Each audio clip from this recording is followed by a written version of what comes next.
So you think you're an adventurer? You fancy yourself a bit of a thrill seeker, someone who laughs in the face of danger? You've braved Black Friday at Target, elbowing your way through crowds for that discounted TV, survived a music festival with 3 power banks, strategically rationing your battery life between Instagram stories and finding your friends, and even ordered a coffee that wasn't regular, confidently rattling off a string of syrups and milk alternatives. But let's talk about the Canadian Arctic. A place that redefines adventure. It's the place that makes you question your love for modern convenience, and maybe even question your sanity. Here, your daily dilemma isn't what to watch on Netflix because streaming is a distant memory, but whether your face will freeze to your scarf, forming a solid block of ice. Forget Cancun, ditch the all-inclusive resorts. The real luxury is a land where the sun vanishes for months, plunging you into an extended period of twilight, and the air hurts your face, stinging with every gust of wind. This isn't a vacation, this is an endurance test.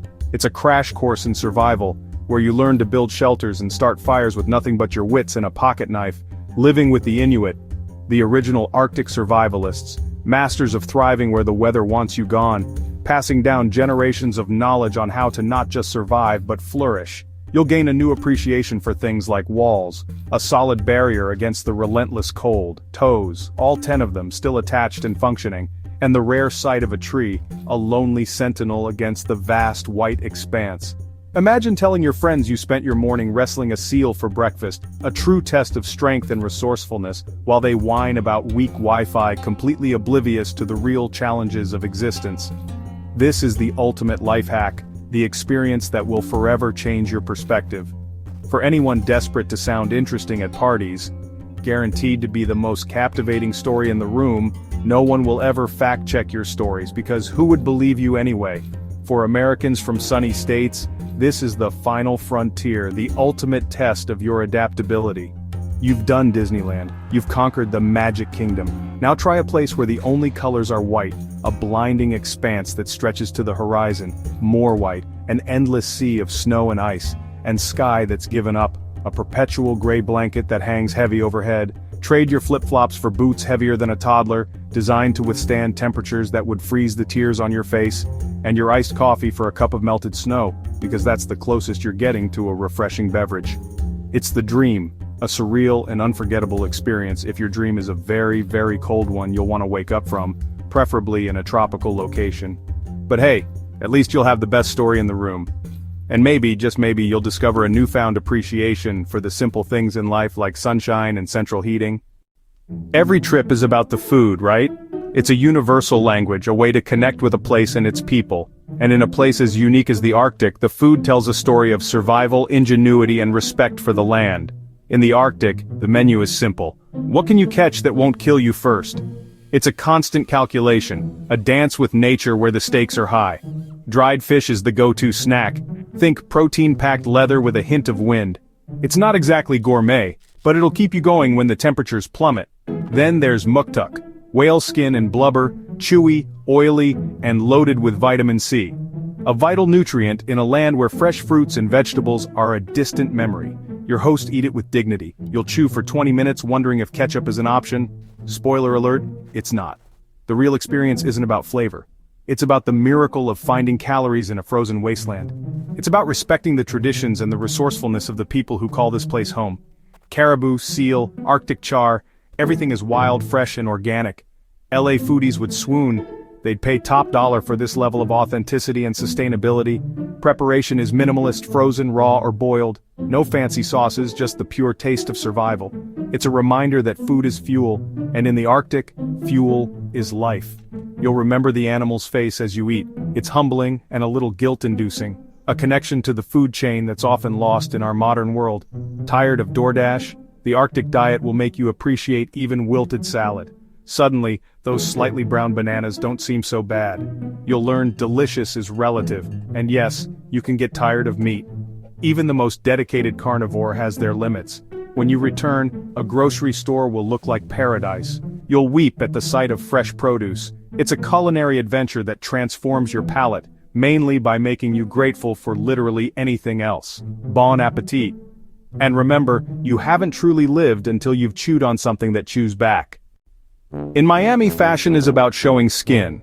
In the Arctic, it's about not losing it to frostbite. Survival means layering base, more mid, and an outer shell tough enough for a hurricane. By the end, you resemble a refrigerator with arms. Forget cotton, here it's wool, fleece, and down. The MVP? Fur. Inuit parkas trimmed with wolverine or wolf fur create a warm air pocket around your face. You'll show up in high-tech gear, still freezing, while your hosts are toasty in traditional wear. Getting dressed is a workout. Bathroom breaks require a 10-minute head start. Forget your sneakers. Boots here are heavy, insulated, and keep your toes attached. The look isn't flattering. You waddle, you lose your waistline, but you're warm. In the Arctic, warmth is beauty. Fashion here says, I have chosen to live. And honestly, that's the only statement that matters. You'll never complain about winter layers again, or underestimate the power of a good pair of boots. Minimalists, meet your dream home. A space stripped bare of all excess where simplicity reigns supreme. The igloo, or igluvijak, a marvel of indigenous engineering. A snow shelter that's surprisingly cozy, a refuge from the harsh Arctic elements. Quiet, a sanctuary of silence amidst the howling winds. And biodegradable, a structure that returns to the earth from which it came, leaving no trace behind. Don't like your neighbors? Feeling a bit too close for comfort? Build a new house a few feet away, just pack some snow and start building. Most Inuit now live in modern homes equipped with all the modern amenities, but the igloo spirit lives on, a testament to human ingenuity and adaptation. Function over flash, prioritizing practicality and necessity, warmth over style. Because in the Arctic, staying warm is the ultimate luxury. The real adventure, a true test of resilience, spending a night in an igloo, experiencing the Arctic the way it was meant to be, wrapped in caribou furs, the traditional bedding of the Inuit, listening to the wind as it howls across the frozen landscape, and feeling both connected to the earth, grounded in the raw power of nature, and very, very cold. A reminder of the challenges of survival in this extreme environment. Here, home means a single heated room, a sanctuary against the biting cold, triple-paned windows battling the frost and keeping the warmth inside, and a view of endless white, a landscape that stretches to the horizon, a canvas of snow and ice. You learn to appreciate a roof that doesn't leak, a simple luxury that becomes essential, and a heater that works, a reliable source of warmth, a lifeline in the face of freezing temperatures. Suddenly, HGTV drama about accent walls seems absurd. The trivial concerns of the modern world fade away. No lawns, no garages, luxuries that are simply impractical in this environment, just shelter, the fundamental need for protection from the elements, snow, the ever-present element that shapes the landscape and dictates life, and sky, a vast, endless expanse that reminds you of your place in the universe. It's a lesson in what you need to survive, a stark reminder of the essentials versus what you've been told you want, the manufactured desires of consumer culture versus the true necessities of life. You might miss your suburban house, the comforts and conveniences of modern living, or fall in love with drywall, appreciating the simple things you once took for granted, and indoor plumbing, a modern marvel that is truly appreciated in the Arctic. Either way, you'll never look at your own home the same way again. Your perspective will be forever changed, and you'll never take central heating for granted. It's a luxury that becomes a necessity in the Arctic. In America, outdoors means a gentle hike and a craft beer. In the Arctic, it's an extreme sport. The landscape is vast, silent, and utterly indifferent to your existence. No trees, no mountains, just endless snow and ice. The polar night brings months of darkness, a surreal experience where time loses meaning and your body forgets what morning is. Then comes the midnight sun, months where the sun never sets and sleep is optional. Your circadian rhythm gives up and blackout curtains become a sacred gift. And the cold? We're talking -40 before wind chill. Eyelashes freeze, and the wind seems personally offended by your presence.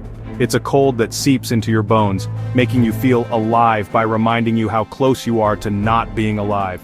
Every moment outside is a battle, and a thrill. You'll never complain about winter again, or underestimate the power of a good parka. Nature here doesn't care about you. But surviving it is the ultimate badge of honor. Welcome to the real wild. Forget traffic jams. Arctic transportation is all about snowmobiles and dog sleds. The snowmobile is your best friend, until it breaks down in the middle of nowhere, forcing you to recall that YouTube repair video you never finished. The dog sled is the romantic option, a team of huskies, a traditional sled, and you, mostly just trying not to fall off. It's noisy, chaotic, and a serious workout, running up hills, untangling lines, and managing dogs with their own agenda. Navigation? Forget GPS. Your Inuit guide reads snowdrifts, wind, and stars, a map invisible to you. You're just a bundled-up passenger hoping you're headed somewhere. There are no roads, just endless white, and every trip is a small victory against the elements. The feeling of arrival is pure triumph. It's the ultimate off-roading adventure. You'll never look at your car the same way again, or complain about parking. Here, every journey is an achievement, and every arrival a reason to celebrate. Think the Arctic is an introvert's paradise? At first, yes, so much space, so few people. But after weeks of talking to yourself and sled dogs, you'll crave human contact. In tight-knit northern communities, social life is everything. Forget clubs. Fun means gathering in homes, sharing food, and telling stories. Entertainment is DIY community feasts, drum dances, and games that test your pain tolerance. Social gatherings break the monotony of the long, dark winter, bringing warmth and laughter. Here, joy is tied to nature's rhythms. The first caribou herd, the northern lights, the return of the sun. Every interaction matters. You listen more, share more, and build bonds forged in hardship. In a world of thousands of online friends, you discover the power of a few real ones who'd help you survive a blizzard. The social scene isn't about being seen, it's about truly seeing each other. It's a refreshing change from brunch spots and crowded bars. You'll never take a simple conversation for granted again, or underestimate the value of real community. Craving a digital detox? The Arctic offers the most authentic one. Wi-Fi here is a myth. Your phone becomes a cold, expensive paperweight. No Instagram, no cat videos, just you and your thoughts. The withdrawal is real. You'll reach for your phone only to see no service. Panic sets in. What if someone liked your photo? What if there's a new meme? But after a few days, you start to notice things: the colors of snow at dusk, the sound of your own breathing. You read real books. You have long, uninterrupted conversations. Your brain, free from notifications, finally calms down. It's called peace. When you return to civilization, social media will seem trivial. The outrage of the day feels distant and absurd. You've faced real challenges. Twitter arguments just don't matter anymore. You're free. Maybe a little bored, but free. And you'll never look at your phone the same way again. Or take Wi-Fi for granted. Why should you, a comfort-loving American, go to the Arctic? For the story. This isn't just a vacation, it's the ultimate content machine. While friends post avocado toast, you'll post a frozen beard selfie # Arctic life # no filter. The likes will pour in. You'll win the internet. This trip is the ultimate brag. You're rugged, resilient, and have chewed whale blubber. You'll return home with the quiet confidence of someone who's survived, and a parka you'll wear in 50-degree weather just because. The Arctic makes you appreciate your own life. Hot showers become miracles, thermostat's your new best friend. Ordering pizza online will feel like magic. It's a vacation that keeps giving, long after the frostbite fades. You'll never take comfort for granted again. So go, endure the cold, the darkness, the cuisine. Do it for the adventure, do it for the personal growth. But mostly, do it for the gram. Because if you don't post about it, did you even really go?